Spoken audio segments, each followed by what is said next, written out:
అందరికీ నమస్కారం అండి. మనం ఈరోజు షార్ట్ వీడియోలో అయితే ఈ హెర్కులస్ అనే మందు గురించి అయితే పూర్తి సమాచారం అయితే తెలుసుకుందాము. ఎంత మోతాదులో వాడుకోవాలి, ఏ పంటల్లో స్ప్రే చేసుకోవాలనే దాని గురించి పూర్తి సమాచారం ఈ వీడియోలో అయితే తెలియజేస్తాను. వీడియోని అయితే పూర్తిగా అయితే చూడండి. అలాగే వీడియోని చూస్తున్న వాళ్ళు తప్పకుండా లైక్ చేసి ఛానల్ని సబ్స్క్రైబ్ చేసుకోండి. అలాగే ఫాలో అయితే చేయండి.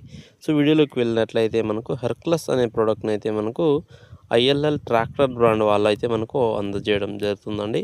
ఇందులో టెక్నికల్ అనేది తెలుసుకుందాం. ముందుగా అయితే ఇందులో వచ్చి మనకు డైఫెన్థిర్ అనేది మనకు ఇందులో 47% అయితే ఇందులో ఉంటుందండి. ప్లస్ దీనితో పాటు మనకు అష్టామిప్రైడ్ అనేది మనకు 3.9% అయితే ఇందులో ఉండడం జరుగుతుందండి. సో 2 రకాల టెక్నికల్స్ అనేది మనకు ఇందులో ఉంటాయి. సో ఈ 2 రకాల టెక్నికల్స్ మనకు దోమకు సంబంధించినవి అండి మేజర్గా తెలుసుకున్నట్లయితే. సో దీన్ని ఏ పంటల్లో వాడుకోవాలని తెలుసుకున్నట్లయితే మనకు పత్తి పంటలో, మిరప పంటలో, అలాగే మనకు అన్ని రకాల కూరగాయ పంటల్లో మనకు దోమ ఉధృత ఉన్నప్పుడు దీన్ని వాడుకోవచ్చు. మేజర్గా మనకు మిరప పంట గురించి మాట్లాడుకున్నట్లయితే మిరప పంటలో తెల్లదోమ ఉధృత ఎక్కువగా ఉంటుంది. సో తెల్లదోమ వల్ల వైరస్ ముడత అనేది ఎక్కువ వస్తుంది. సో దానికోసం అయితే మనం దీన్ని స్ప్రే చేసుకోవచ్చు. ఒక ఎకరానికి వచ్చి 250 గ్రాముల డోస్ ప్రకారంగా వాడుకోండి. మీకు మంచి ఫలితం అయితే ఉంటుంది.